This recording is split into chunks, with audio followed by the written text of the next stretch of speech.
I got up pretty early today, had a 4 a.m. wake up, and usually I get up at 5:30 every morning, and so I had to change it to a 4 a.m. wake up. So I changed my clock to 4, and I wake up in a panic because it's past 4. And what happened is I changed it to 4 p.m. And so I had to rush and get out. But I made it on time. The plane was safe and everything was great. So I made it here, and I'm excited to be here. Usually it's all three of us. We travel together most of the time, and so it's usually like people say, well, how do you? I know it's grueling to travel, and it is, but when you're traveling with your best friends, it's pretty cool. So we really usually have a great time when we travel.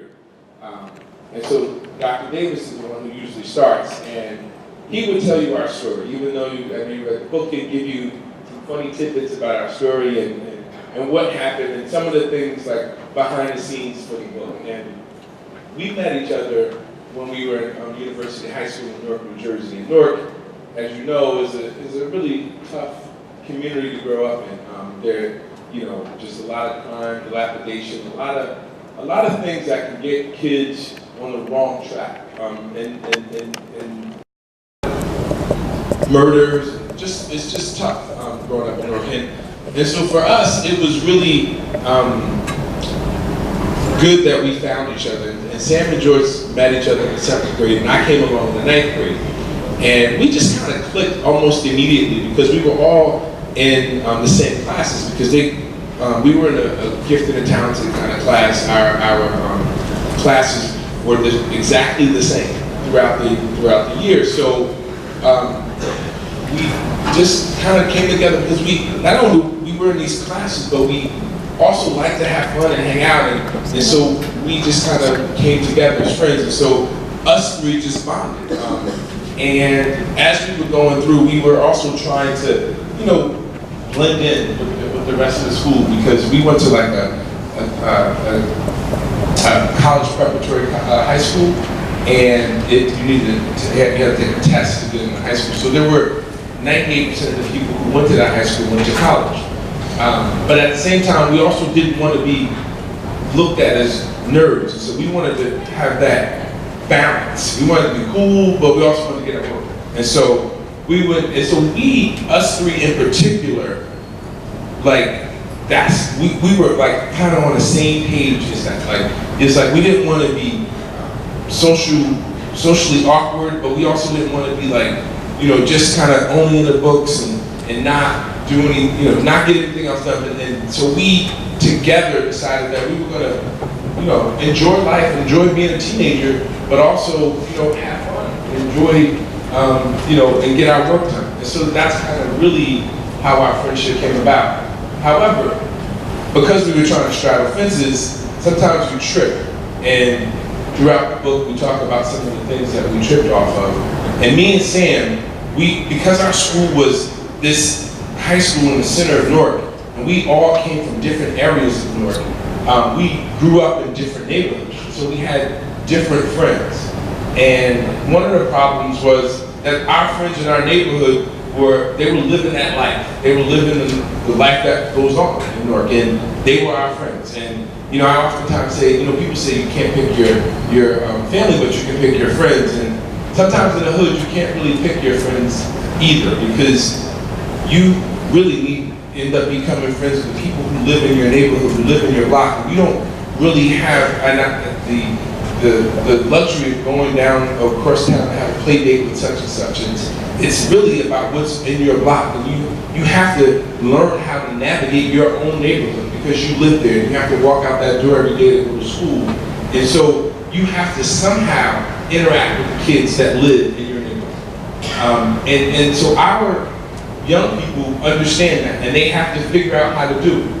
And that's what we had to do. We had to figure out how to interact with the kids in our neighborhood, and I didn't do so well. I probably got an F in that class because, I was very impressionable, and I made a lot of little silly mistakes that almost cost me my life, and definitely would have changed my life had it not been for my friends, had it not been for our Councilor Carter later, and it had it not been for some God watching us, really. I mean, at the end of the day, because a lot of things, it just would happen.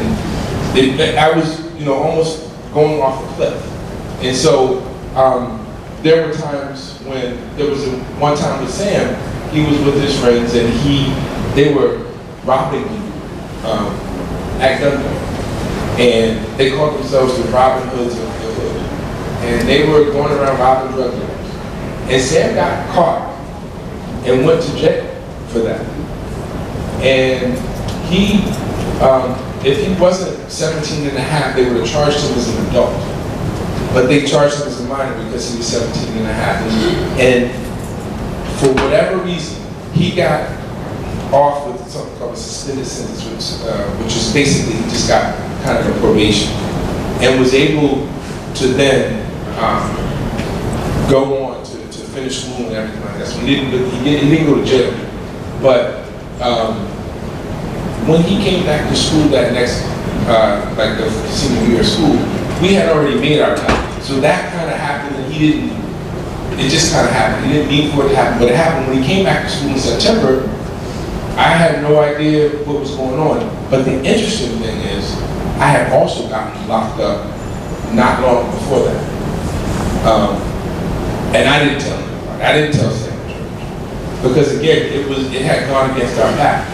And our pact, as you know, we were cut class. And we were walking through the hallways, and we almost got caught walking through the hallways. So we went to the library where there was a seminar ongoing about careers in medicine and dentistry. And as we sat through that conference, we started, our minds just started to change right then and there. Because this recruiter was talking to us about careers in medicine and dentistry, and how you can change someone's life. And although we were doing little mischievous things, we all had a vision and a dream, that's things that we wanted to do. And so we sat there, and George, who's the dentist, who came up to us afterwards and said, hey, we should do this, and we should do this together. And it wasn't like we cut our fingers and said, okay, we're gonna do this, or make blood pact. Oh, it was more of, you know what? We know that it's tough and it's hard to survive, and we need to do something to make it. And this just seemed like a great idea to go through school together. I never even thought of that concept about necessarily going to school with one of my best friends. Like, it was, I did, but not like to be a doctor kind of thing. It was like my other friends, like, oh, we should go to college together, we can party together kind of thing. But it wasn't like, this was like really a mission. Like, it was something that we were going to try to do and succeed, and not really knowing how we were going to do it. We were 16 years old. We didn't know how we were going to pay for college, first of all. We didn't know how we were going to pay for medical school. We didn't even know the first thing about school. But we had our pact, and we just said, we're going to do it because we're going to do it. And that's kind of how everything went about. And each of us got our act together over time. And I think the reason was because we had this like positive peer pressure where it became uncool in our little 3-man social network to be doing things that was against our pact, that was against what our goal was. So for me to do something silly and steal something from a store, if you get in a fight, it was against our pact. And then it just started to grow. So once we went to college, and our friendship grew even more, because now you get in your little cliques in college. And we came to college with an instant click. We came to college with our own fraternity, if you will. Like, so it became one of those things that we became more and more like brothers. And it was like we just held each other up to the point where it was like every time we were thinking about graduation, it would be like a nightmare to not envision 3 people on that stage. And so it was one of the things like, and the other thing is, it was a nightmare that you wouldn't, all 3 of us wouldn't be on stage. There was also a nightmare if there were only 2 on the stage and you happened to be the one sitting in the audience cheering them on. And so, because of that nightmare that we all had, we helped each other because, first of all, none of us wanted to be the one sitting in the audience. And the other 2 didn't want to be the one not having the 3rd one cheering them on. So we helped each other up. If I knew something good about math, then I'd help George, or I'd help Sam. Or if they knew something better about biology, they'd help me. And so it became this positive peer pressure thing, and we just really used each other. And not just for academics, but we used each other just for life skills. Like I taught George how to drive a car, a stick shift. He didn't know how to drive. One day he bought a car. I took him to buy his first car. And so, because his dad, none of our dads were in the house, so we had to figure it out. And so I had already bought a car, went through the whole process of the used car salesman trying to get one over on me. So I kind of already knew how to deal with that. So I took him to get the car, and the best car for him was this Jetta. We used to call it the Jetta Coupe. It was a little Volkswagen Jetta. They were they're a little bit more fancy nowadays. But anyway, but it was a manual. It was a stick shift. So he was like, well, I can't drive that. I said, no, don't worry about it. I'll drive it home for you, and we'll teach you later. So I drive the car home for him. We paid for it. We got a good deal on it. It was good. I think I did a good job buying his first car. But we got a good deal on it, and we got home, and we were at college at the time. So he was like, okay, I said, I'll teach you tomorrow. It's Friday. I'll teach you Saturday morning. We'll get up early. We'll go. Okay. So then, I'm in my room. It's 1 o'clock in the morning. I hear somebody banging on the door. I'm like, who is this? 1 o'clock in the morning. I can't wait. You gotta teach me now. I'm like, but it's 1 o'clock in the morning. No, look, I gotta know that I'm looking at my car, staring out the window, and I see the car, and I can't drive it. I can't drive my own car.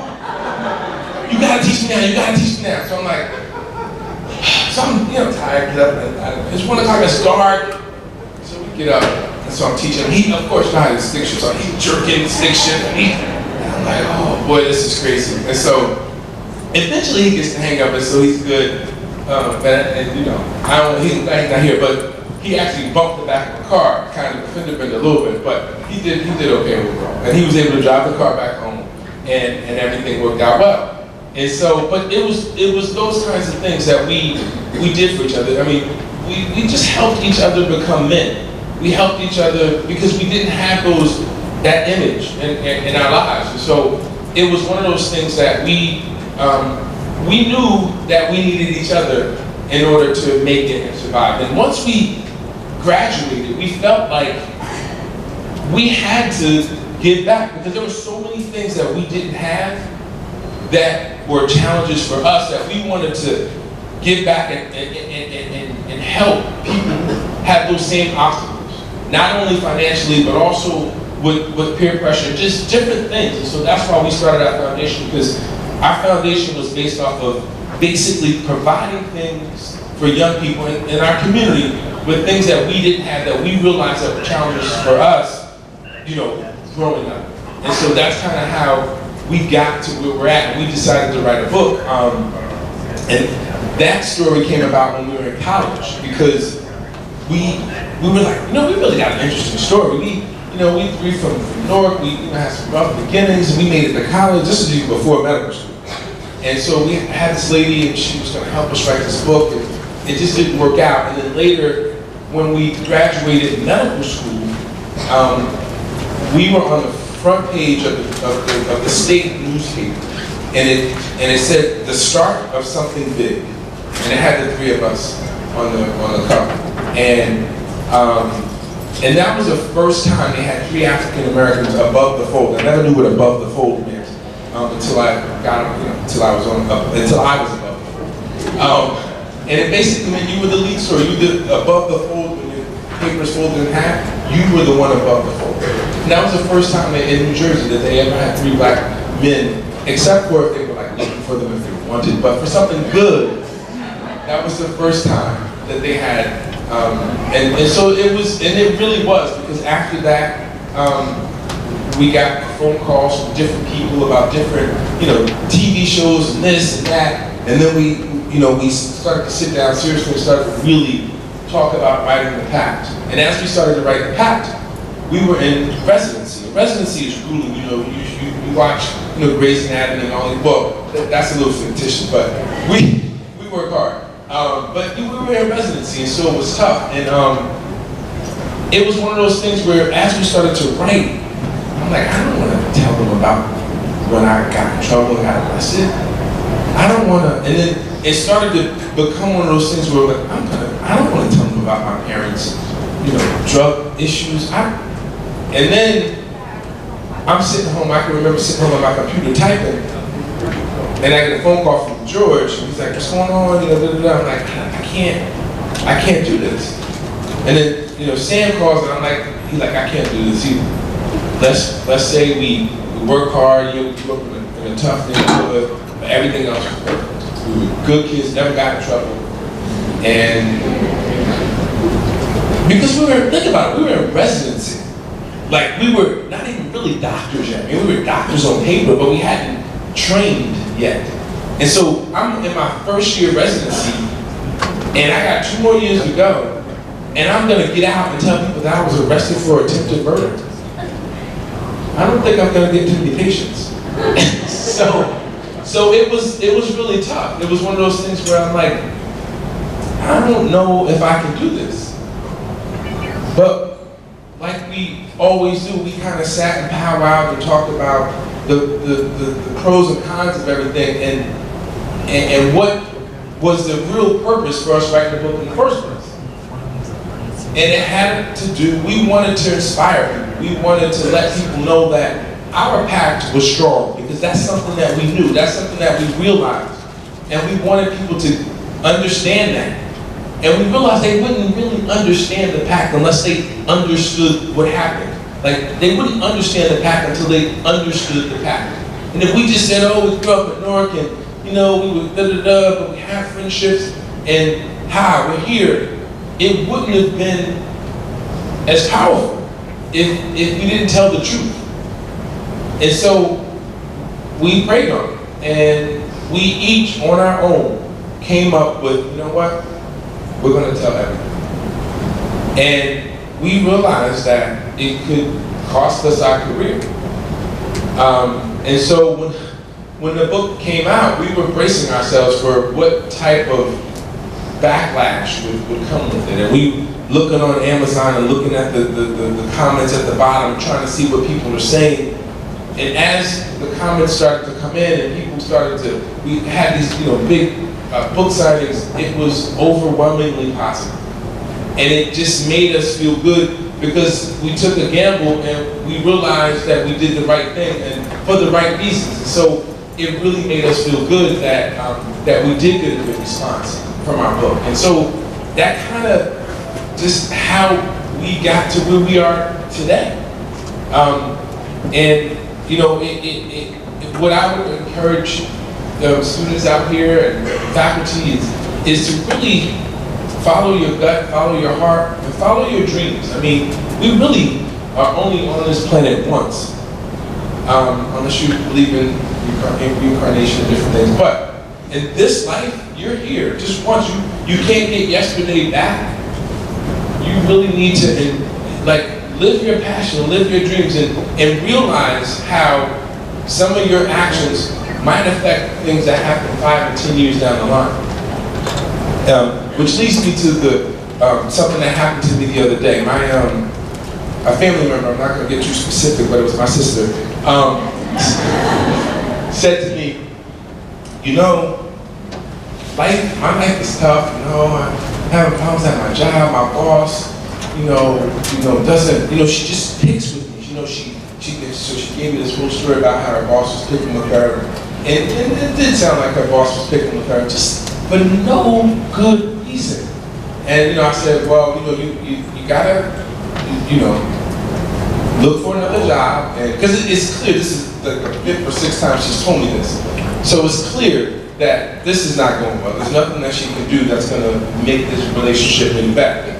So I said, you need to get another job. But like our grandmother told us, you can't leave a job until you get a job. You got bills to pay, you have a daughter to take care of, so, but no, and then I can't sleep, I cry every night, I do this, and then she started to cry. And, and we talked for a better part of an hour, and I really felt bad, but what it made me realize is something that happened to me a couple of weeks before that when we were on the talk, and we were in this rough, we were down south somewhere, we were in this rough part of the South, and we went to speak to these high school kids, and they were a little unruly, but we've done that. We travel to places, and we'll speak to unruly kids sometimes, and we do pretty well. So the administrator said, you know, I just want to give you a disclaimer. These kids are a little rowdy, and we're like, no, we're cool with it. And one of the things that the administrator said at the end, it was, you know, because they were impressed that they were cool, everybody was paying attention, but then of course there's one or two knuckleheads that still want to show off, whatever. So, and then, you know, he was pointing to the guys, I'm not sure he's going to drop out because his brother dropped out. They always want to take the easy way out. So, I'm listening to my sister, what she said, and she dropped out of school. And I'm listening to what this administrator said, and trying to put it together, and I realized that the easy way out is not dropping out of school. Because my sister does not have it easy. She dropped out of school and she has it tough. Her life and growing up and trying to get her life together is tough. And because it's so tough, it makes her depressed. Sometimes it sets her back. She can't sleep, she can't. Dropping out of school is not the easy way out, by any means. In fact, the easy way out is actually going to school. That's the easy way out. I can sleep every night, I can buy me a nice car, I have a nice house, I can get another job, I can tell my job, screw you, and go anywhere I want to go. That's true. Going to school is the easy way out. Amen. And I realized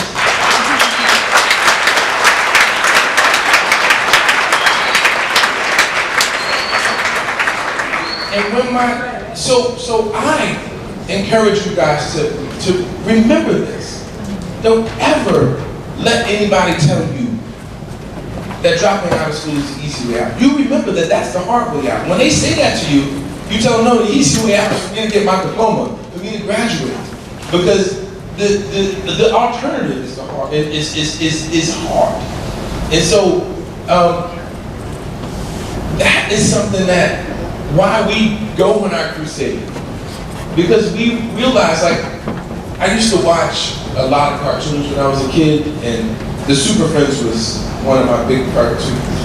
And then they had, like, you know, like the Kingdom of Hall, I think, Hall of Justice, and Superman would come, and the Wonder Twins, they would put their hands, Wonder Twins activate. The young ones are gonna know what that is. But anyway, but then they had like this alternative universe. I think it was the Legion of Doom, and they had like all of the reverse, like they had the Bizarro, I think was the bad Superman, and then they had like the Wonder Twins, they had the evil twins. Like it was in reverse. You know, it was everything was the opposite. And sometimes I think, especially in growing up where I grew up in cities like Newark, that we live in an alternate universe where everything good is bad and where everything bad is good. Like, telling me that the easy way out is dropping out of school is not right. That's not true. Or saying if I get an A, I'm not cool and I'm a nerd and I need to hide my grades. But if I get an F, it's okay. Yeah, I failed that course. Huh? Everything good is bad and everything bad is good. It's I'm going crazy. It's like, it's the alternate universe. Like, when I came home from college, I didn't get a huge party. But when my friend came home from jail, he got the biggest party ever. You see, everything that's bad is good, and everything that's good is bad. And that is what we're trying to fight. Like, it's cool not to go to school. It's cool to just do nothing. That's not cool. Because the trick is that you're going to end up living a horrible life. And that's not going to be cool or fun or funny. And so that's why we travel the country, have been for 10 or 15 years, to really let people know that, look, we have hobnob with the biggest celebrities in the world, and they even tell us like, you know, we love what you're doing because, you know, our kids and our young people are not getting the message, and you know, you seem to be the only one waving the banner every day, all day, you know, kind of thing. And it's important because we realize that, you know, thinking things are funny and silly and not taking your work seriously, that's going to end up costing you. I mean, Dr. Jenkins always says, every A is like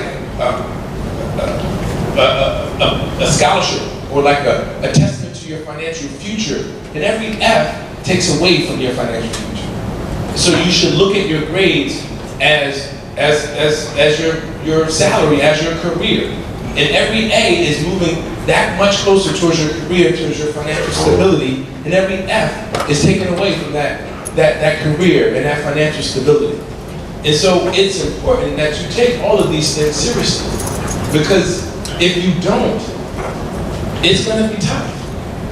And sometimes people still don't get it. And I'm an internist, so I do internal medicine. So most of I do, which is primary care for adults. And we deal with diabetes and thyroid disease and you name it, heart disease, heart failure.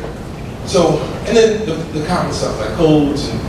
But if somebody comes to me and asks, you know, me a question, or if they have a problem, I always have to put my thinking cap on and try to figure out why they have this symptom. Oh, doc, my arm hurts, or this or that. And so I'm always in the why mode, or the thinking mode. And so even in this, I wonder why sometimes, like, young people still have it tough.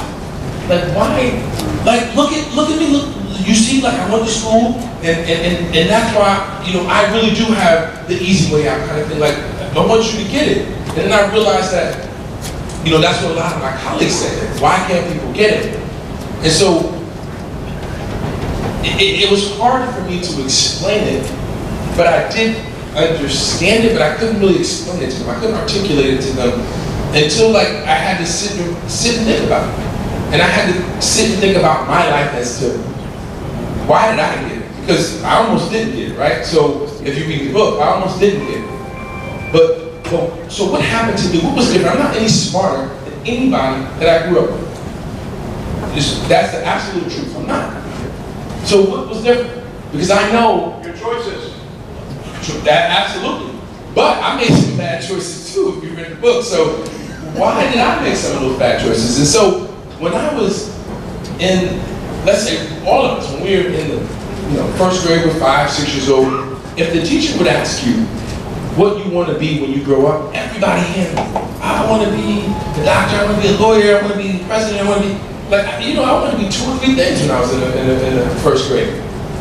But then if you fast forward that to when they're, say, in the 6th and 7th grade, you ask some of those same little kids from North what they want to be when they grow up, their answer's different. I don't know, just trying to make it. You were in the 7th grade and you're just trying to make it? But this is real. So what happened? Like, when they were in first grade, they were bright-eyed, bushy-tailed, they had all this excitement about being this and being that, and then they get to the 7th grade and they're just trying to make it. What happened in that span? Something had to happen. And that little kid, that smart little kid, who's now not so smart, or maybe he's still smart, he's just trying to make it. And what happened is that little kid no longer has hope. That little kid no longer believes that he can be what he thought he could be when he was in first grade. So then, you know, thinking cap, my internist mode, why did this little kid who was in first grade, he was very hopeful, and now he's in 7th grade, and he's hopeless? Something caused that. Then I have to look back to my own life, and I sit there and I say, well, when I was in first grade, I was excited, jumping around, and you know, I lived with my grandmother. A bunch of us lived with my grandmother because we kept getting kicked out of the house, you know, kept getting evicted. But you know, so me and my cousins, we all sleep in the same bed, head to foot, you know. But it was like, one big slumber party. Like, I just felt like we had a great time, and at least we were warm because we didn't have the heat in the house, so the body heat kept us warm, and maybe it's my people there, we were a little warmer, but, and then we flipped the mattress. Y'all don't know about flipping the mattress, but anyway, we flipped the mattress, and then, so that was it, and then I'd go down to the kitchen and get a pot, put it on the stove, turn it on, heat it up, the ovens are open, because we don't have heat, so the only source of heat in my house was from the stove. And to get dressed, I didn't want to get dressed. Get in a shower, in a cold shower, because it was in the summertime you could get away with it, but not in the wintertime. So in the wintertime, I had to go and wash up in the kitchen, get my backpack, go to school. I'm happy as a lark as a 6-year-old going to first grade, because at that time I didn't realize that all those things that I just described to you meant I was poor. Meant there wasn't a lot of brightness for me. But a lot of these kids, as you get older, and as I got older, I started to realize that the fact that I had to live with all my family, extended family, the fact that my cousin come in, nodding off, drugs, high, the fact that police busting in people's doors and coming to get this person and that person, and the fact that I see everybody in my family and my neighbor's family, that the heights that they're raising and the jobs that they're getting is not that high, and like that doctor, lawyer, I'm not seeing that. And then I'm seeing people dying, and I'm seeing people getting addicted to drugs, and I'm seeing us stay poor. And I'm realizing that this is my reality. Actually, I have to be crazy to think that I can do something different than what everybody else around me is doing. Right? Because if this is what your reality is, and you think you're going to be something different than what your reality is, that's crazy. If you think about the definition of what reality is and what people, so when you say someone's crazy, and when you say someone has paranoid delusions or hallucinations, they hear things, they see things that no one else hears or sees. And that's why we call people crazy, because their reality is different than everybody else's, what the norm is. And so what you're telling me is that this person whose reality and their norm is what they see, this blighted community, this dilapidation, they should think that they're going to be in this white picket fence with this big house with their wife and 2 kids and a dog. That's what they should be thinking. And they don't see that ever. So you should be telling them that they should start thinking crazy. Because that's outside of their reality. And that's why these kids have a tough time. Because they're growing up looking at their reality and they don't see that hope. They don't see, because in fact, when people make it in their community, some crazy people actually think crazy and they actually make it, then they move out. So the little kids that come up don't know that the guy that used to live in 4C and the projects above him actually became an accountant, actually became a professor. They don't know that because they don't see them. Those people are not waving banners that they're from North, that they're from wherever. And so these kids have it tough. And they only get short messages from their teachers and from this person and that person, but in their mind they're like, but you know what, how can you help me deal with the fact that my mother OD'd last night? And I gotta help her, and I gotta do, like, how can we deal with this? And so, what I'm saying is a lot of our young people lose hope. And it's so important that we give them hope again, because it is actually unrealistic for us to think that they should be so hopeful in the 7th, 8th, and 9th grade. When they've gone through all of this that they've gone through, what you should be thinking is they're probably not hopeful, especially with the answers that they're giving me. And so I need to bring some hope back. I need to let them know that there is a way, that you can make it, that you can have that easy life that I talked about. Because that's what we're doing. We're saying, you can say to me, well, you know what, I went to jail. Guess what? So did I. Well, you know, I grew up in a single parent home. Well, guess what? So did I. Well, both my parents were addicted to drugs. Guess what? So were mine. You can't tell me nothing. But we were able to do it. And it wasn't because we were any smarter than anyone else. It was because we did have that hope, and we had our pact to shield us from the things that would creep in every once in a while. How you gonna pay for college? Huh? How you gonna pay for college? I don't know. Somehow we just said, you know what, we're not gonna pay for college. But guess what? We're gonna go. And we felt like, if you know what, and we were very naive at the time. We thought that if you got straight A's, they couldn't kick you out of school because you got straight A's, even if you didn't pay your bill. But we soon learned that that wasn't the case. And we got kicked out of school almost. We went to the bursar's office and he said, well, you got a $40,000 bill. Who's gonna pay for it? Well, clearly my mother's unemployed, so, and I'm an 18-year-old kid. So I'm like, well, could you put me on a payment plan? And he's like, okay, well, we've done that in the past. How much could you pay? Now, mind just $40,000 a year. How much can you pay? So I'm 18, college student. Got a job in the mess hall, whatever. So I like $25 a month. And that was a sneak for me, by the way. So he looked at me and laughed, like, really? You gonna pay $40,000 back in $25 a month? Really? Like, are you kidding me here, right? You know. Now he gets all these other kids that are coming in that parents are involved, and they're like, I'm going in my 401k. So he has people who have a realistic goal of paying their bill. Not me. I'm up in there with my jeans and sitting there like, wow, I can give you $25. And he looking at me like, you kidding me? But I said, but look at my transcript, I get all these A's and stuff. And he's sitting there like, well, my boss don't really care about that. Like, we got, and it's the truth. But he saw something, I don't know, in me. And pressed the button and released the hold on my account and said, go register for college. So I scurried out there for that timetable. I think so I got 12 hours. I went, registered for all my classes. But the funny part was, Sam and George came in with the same exact story. So he already knew what was coming. And he let all three of us register. Now, I don't know why that happened.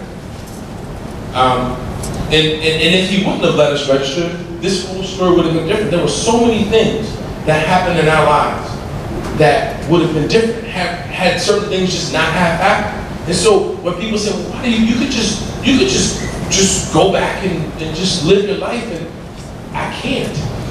There's a reason that these things happen to us, the way that they happen to us.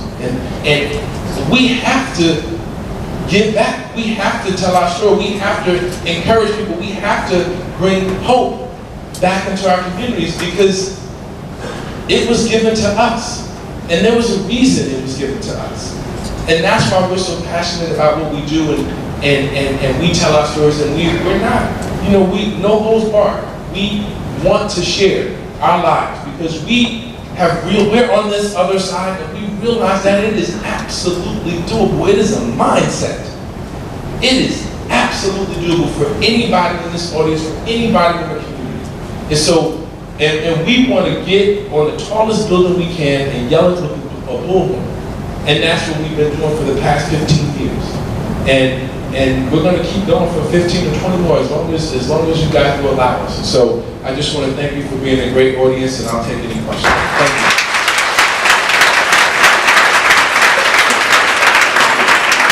I was just reading this article. It's New York Times, Tuesday, July 30th, by Dr. Chen, doctor and patient relationship. So when the patient is racist, I'd like to know how do you deal with the patient coming up to you, for example, and saying, look, I don't want you to touch me. Or, I think that's my question. I've never had that question before, but I can definitely answer it.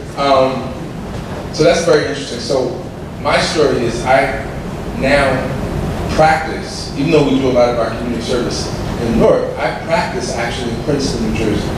So Princeton is a community like here. And there are numerous stories, but I'm just going to give one. There's a person, a benefactor, who gave money to, and we named him Queen after him in the hospital. So he's older, and he's now wheelchair bound. He has an assistant who cares for him, his aide. And he comes, and we all know that he has these issues.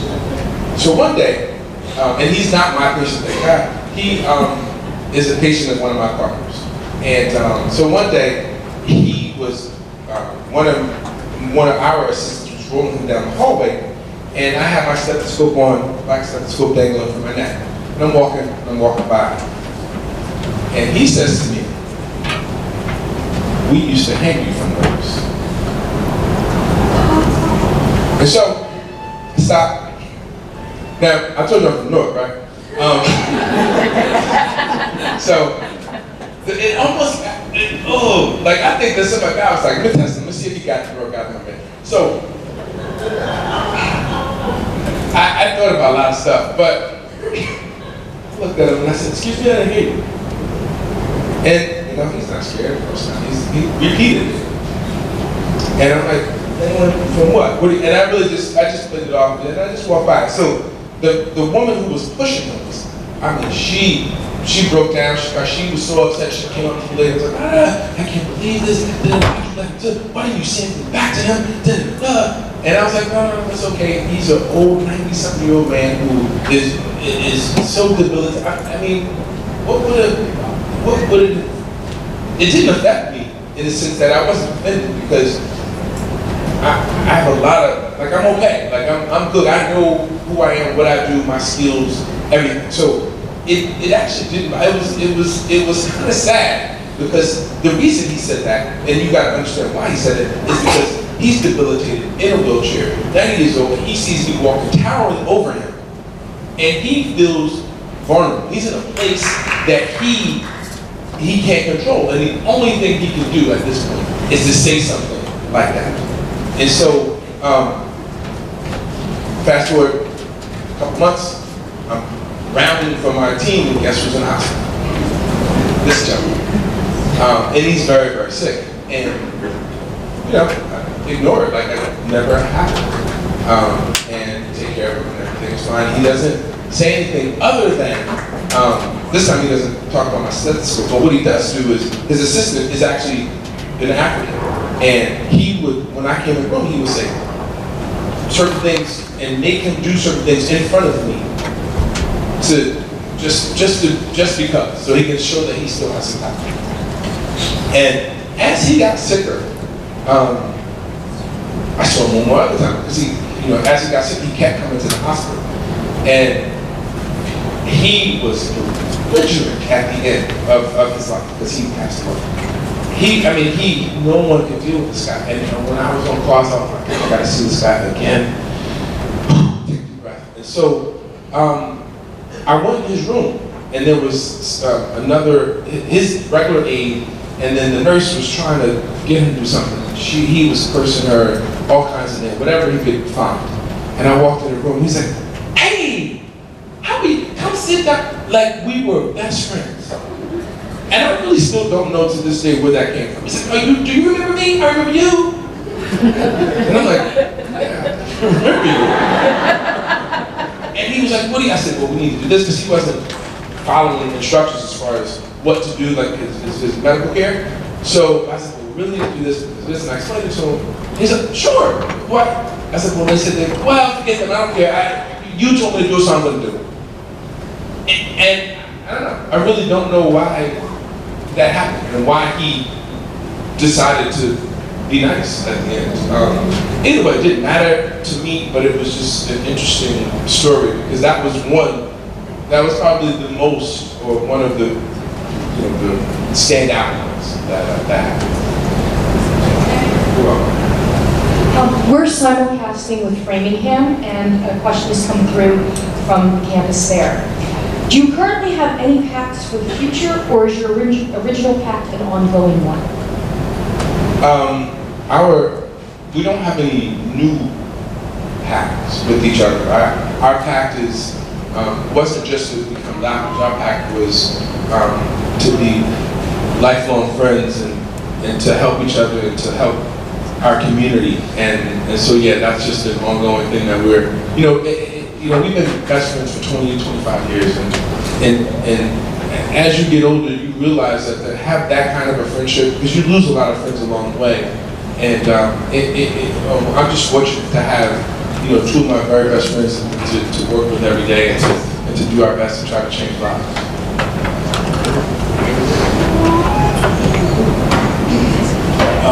Is there a time when you guys' friendship is like stop being friends or got rocky or having any problems with each other? That's a good question. I guess all relationships have their troubles, and I think our biggest troubles were when we were younger in college, but they were like not big deals, but they became big deals, and I think that's why we dealt with them and realized like when we're fighting over literally pennies about the phone bill, and well I paid 8 cents more last month, you pay, and then little dumb things progress.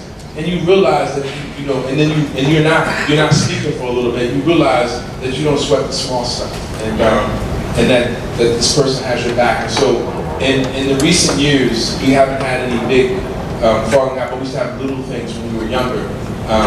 But I think going through those little things allowed us to become closer, so that we don't have, and we can talk to each other. That's one of the things I didn't really get a chance to say that. But we didn't feel embarrassed around each other to tell people things. Tell each other things that we were maybe embarrassed about, and that we felt vulnerable. Our friendship allowed us, and I think that helped us grow because we were able to say things that I probably would have kept to myself otherwise. So, and we were able to grow with that.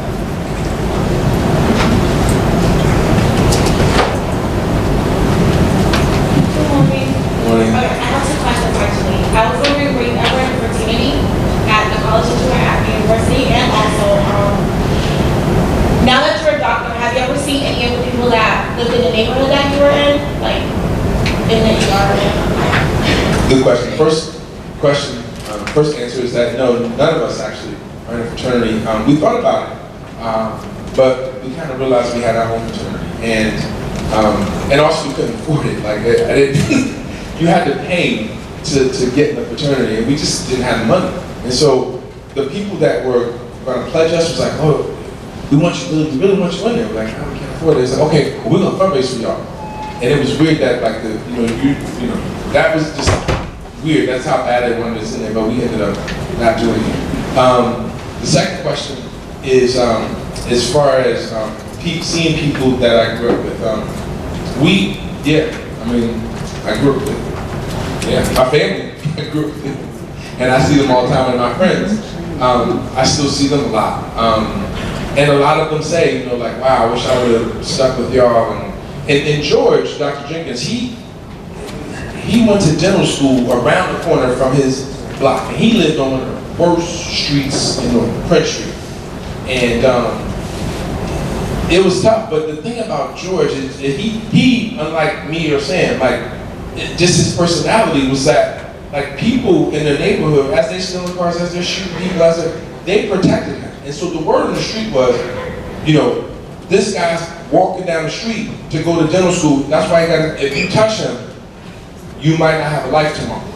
And so that was, and I remember one day we were sitting in his house playing spades, and the one guy, there's like, yeah, he killed somebody. I'm sitting next to a murderer.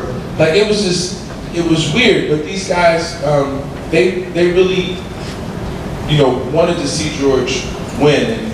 And some of the friends that I have now, a lot of them, have made their mistakes and they're getting their lives back together. But I think that they use our story to encourage them. And so they don't really, some people say, oh, is it hard to deal with them? Are they hating on you?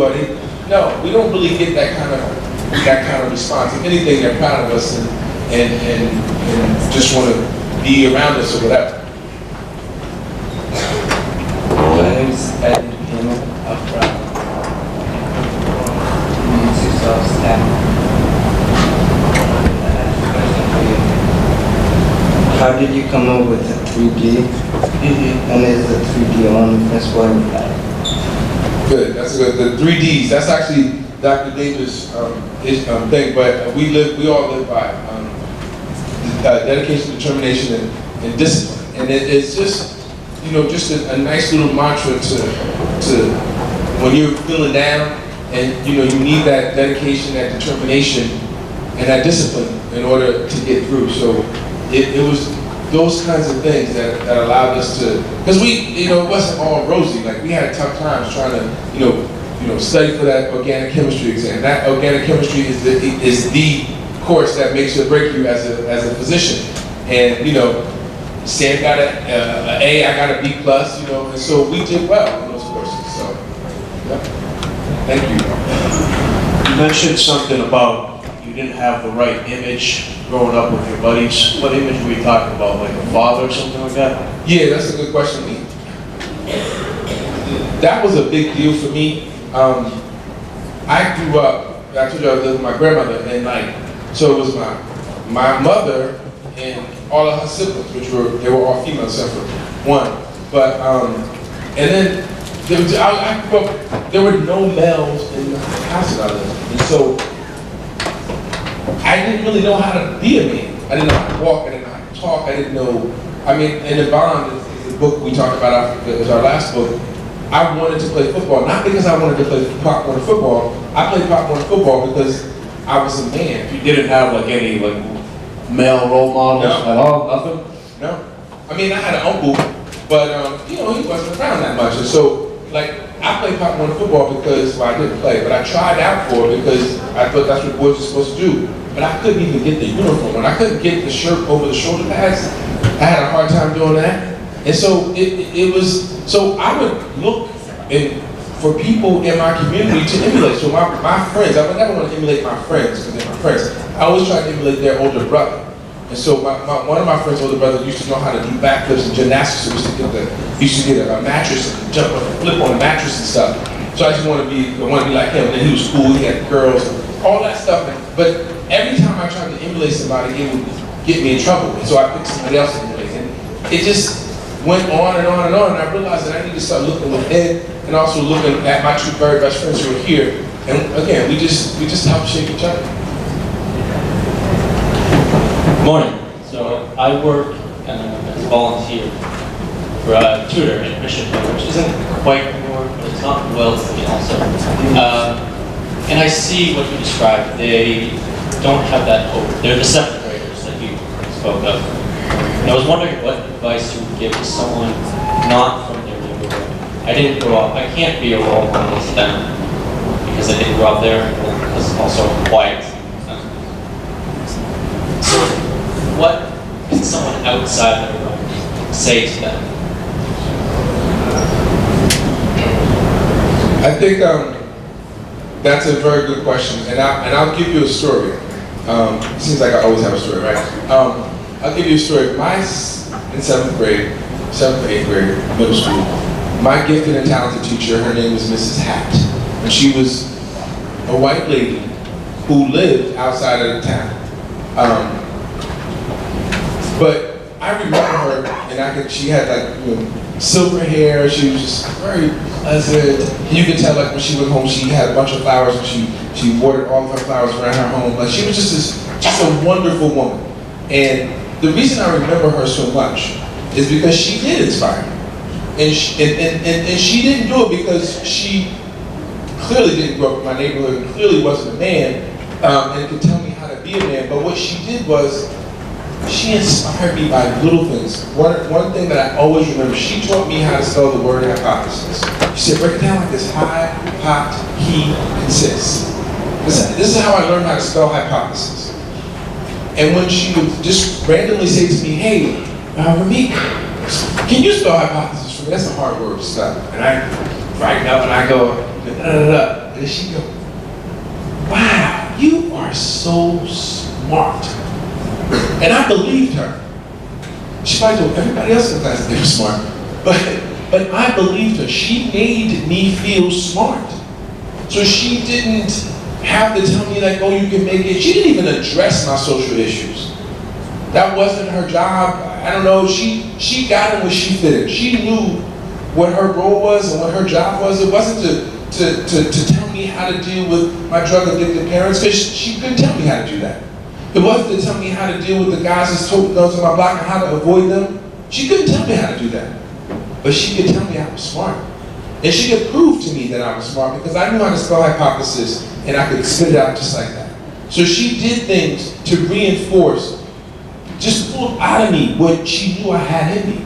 And she, and you could tell when, little kids are very intuitive, they can tell when you BSing them or when you're serious. And she was serious. Like she knew that there was something in me.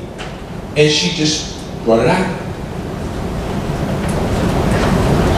Hello, my name is Jessica. I serve one city year in the 9th grade team at the Dearborn High School, middle school, sorry. And my question was, before you met Sam and George, and before you went to University High School, and did you ever have thoughts about dropping out of school? And what other besides the Pact helped you to overcome and still join the Pact with Sam and George? That's a good question. I don't think I was thinking about dropping out of school at the time because my mother would have killed me because child abuse was legal back then. So that wasn't an option. But I also always still thought I was smart, even though I was getting in trouble. Like, and I think as when I read the Pact again, I'm like, I gave myself I didn't give myself enough credit in the book. Like I did make some dumb decisions, but I really was always a smart little kid. Like I just was trying to find my way. I was just trying to be, tough. I wanted to be accepted. I want people to like me. Those are the things that I was trying to do. And because of all those things, people were trying to like me and be accepted, I would do these boneheaded things that you would think, like, why would you do that if you're a smart kid? But peer pressure is tough. And that's why, when I got with Sam and George, I excelled. Because peer pressure is also tough on the other end. So, peer pressure can make you, we have friends who negative peer pressure made them do things they would never think that they could do, like kill someone. But then you flip it on its ear, peer pressure can also make you do things that you can excel at, like you never thought you'd do, like become a doctor. And so peer pressure is useful on both ends. Good morning. Good morning. I have a question. From your past experience you had during your school years and now, what is the difference you've seen with African communities, and what advice would you give to other students today? The last part, what advice would I? What advice would you give other students today? I think, things change, but things stay the same. I mean, we still do the same exact things except for social media, the way we interact with social media. But I guess what I would say is, as a student, be mindful of split-second decisions. Split-second decisions are what got me in trouble. When I was with my friends and we beat up that crackhead and I pulled this switchblade out, that's when that split-second started. It started to tick. And all my friends are looking at me, asking me, or looking at me like, what you gonna do with that? And I don't want to stab this guy, of course, but I want to show off for my friends, because if I put it back in my pocket, my friends are going to laugh at me, and I'm going to laugh at me, But I knew in my gut what the right answer was, which was to put it back in my pocket, but I didn't know what to do.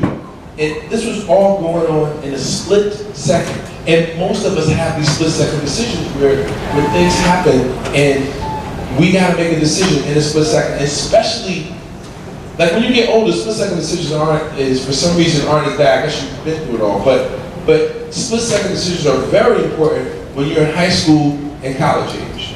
And that's when you make, and if you make the wrong decision, it will, so if you laying down and having sex, and you shouldn't be, but if you are and you're not protecting yourself, that's a split-second decision that you know you should go and do something bad, and you don't do it, and then you get in trouble. You get pregnant, you get a disease. Or somebody's sitting there, they want you to have a drink or have a smoke, and you know you shouldn't do it, and then you get addicted, and you get hooked. All of these split second, or you know you should study, but you want to go out, and you know what your gut is telling you about it. Like, I don't have to tell you because you already know it. You just need to listen to your gut and be mindful of split second decisions, because split second decisions plague young students. That's where I don't have split second decisions anymore. Like, for some reason, as you get older, you just don't have to deal with them as much. But at your age, you got to deal with them every day, all day. Well, my name's Sensei. I'm a little bit confused when you had your first girlfriend. Did she help you realize your future? When you had your first girlfriend, did she help you realize your future? Oh man, I don't want to talk about that. Oh man, no. I don't know why I wrote behind my book, but no, it was just a good relationship, and she probably would have, if it would have lasted, I wouldn't be here, because I was going to be a science teacher. I was going to ditch medical school because I felt like if I go to medical school, I won't have enough time to spend with her, and so I can't deal with that. And I already had a job promised me to be a biology teacher in a neighboring town, Hillside. So I was like, that's what I'm gonna do, but it didn't work out. So med school was back on. So I don't know. It was an interesting time. My name is Jonathan. I'm originally from the Congo, so I've come a long way and I'm traveling further. So you've talked about a mindset. You said that you got to have a mindset, and you also talked about the introspect perspective. So what I would like to know is, what are some of, thinking back, what were some of the values and kind of pillars you had built for yourself in helping you course the direction of, the life you were taking? I think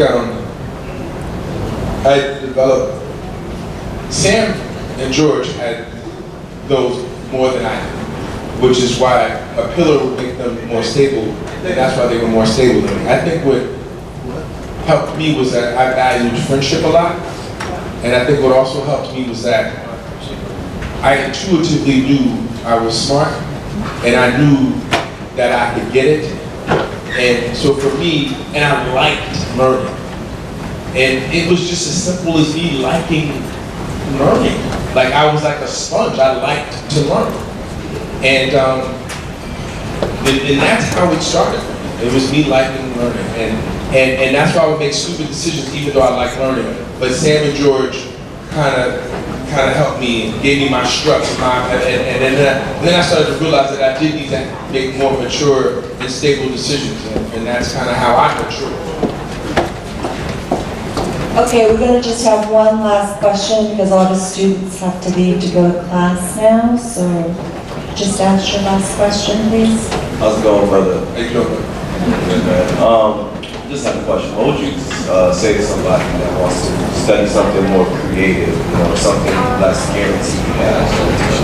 We get that question all the time. I.e., if you want to be an entertainer or a sports figure or an artist, what should you do? And I used to be an actor, well, maybe not, but I used to want to be an actor, put it that way.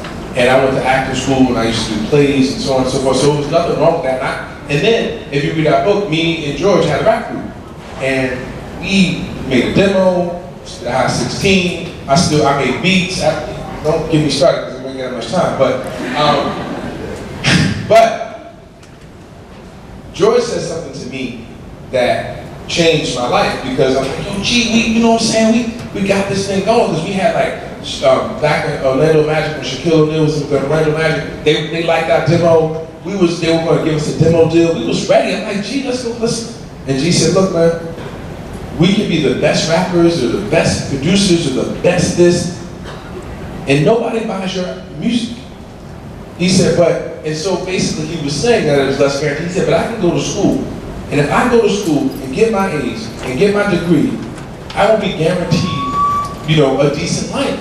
And I can do this music, still do it every day. Because it's a passion or a hobby. So you gotta decide if you want to be what they call a starving artist, or if you want to do, because you might make it, but it's easier to be a doctor than it is to be a LeBron James. It's easier to be a doctor than it is to be a Lil Wayne or Drake. It's easier. The odds are in your favor to be me than to be them. And so you have to decide in your mind, and if you haven't decided yet, then you need to keep working until you figure it out. Like keep cracking those books, and then if you decide and you make an adult, intelligent decision that you know what, I got responsibilities, I'm gonna live very meagerly because I really love my craft and I'm gonna dedicate 24 hours to this craft, then that's right.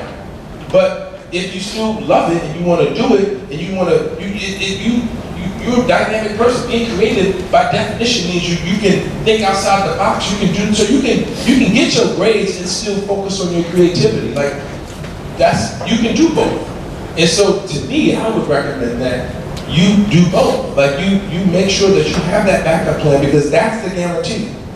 You know, the creative part is the creative part. And if you actually really love it, you don't necessarily have to get paid for it. You can just love it and do it. And if you're doing it to get paid for it, then you want to focus on it, you have to understand the ramifications that come along with that.